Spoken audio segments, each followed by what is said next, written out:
माशाल्लाह बैरिस्टर हैं आप, कानून दान हैं, बड़ा तजर्बा है। सुप्रीम कोर्ट का जो आर्डर था वो कंडीशनल था, उसमें वाज़ेह हुक्म था कि अगर हम बानी पीटीआई को शिफा मुंतकिल करेंगे तो कोई मजमा नहीं होगा, कोई सूरत हाल ऐसी क्रिएट नहीं होगी।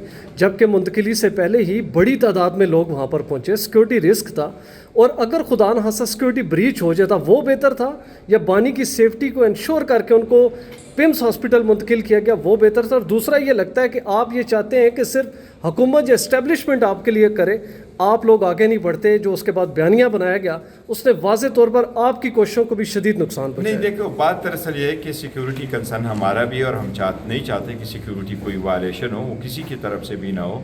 और हमें कहीं भी स्टेज पे कभी भी हुकूमत ने ये नहीं कहा था कि शिफा मुंतकिली में कोई सिक्योरिटी वायलेशन होगी। हमने अपने तरफ से सारे स्टेप लिए थे।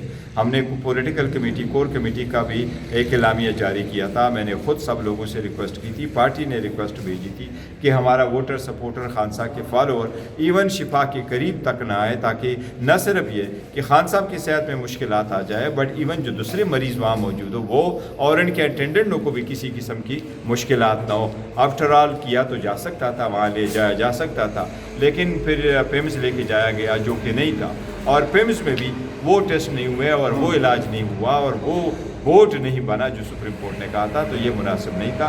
हमने इसको किसी सूरत सियासत के लिए इस्तेमाल नहीं किया। हमने कोई ऐसा बयानिया नहीं बनाया है कि उसका उलट हो। आज भी हम यही कह रहे हैं कि सुप्रीम कोर्ट का ऑर्डर आज भी इम्प्लीमेंट हो सकता है। अगर सुनने वाले सुनते हों, वो अमल करना चाहते हों तो आज कर ले, खान साहब को शिफ्ट कर ले। सब्सक्राइब करें और बेल दबाएं ताकि कोई खबर रह न जाए।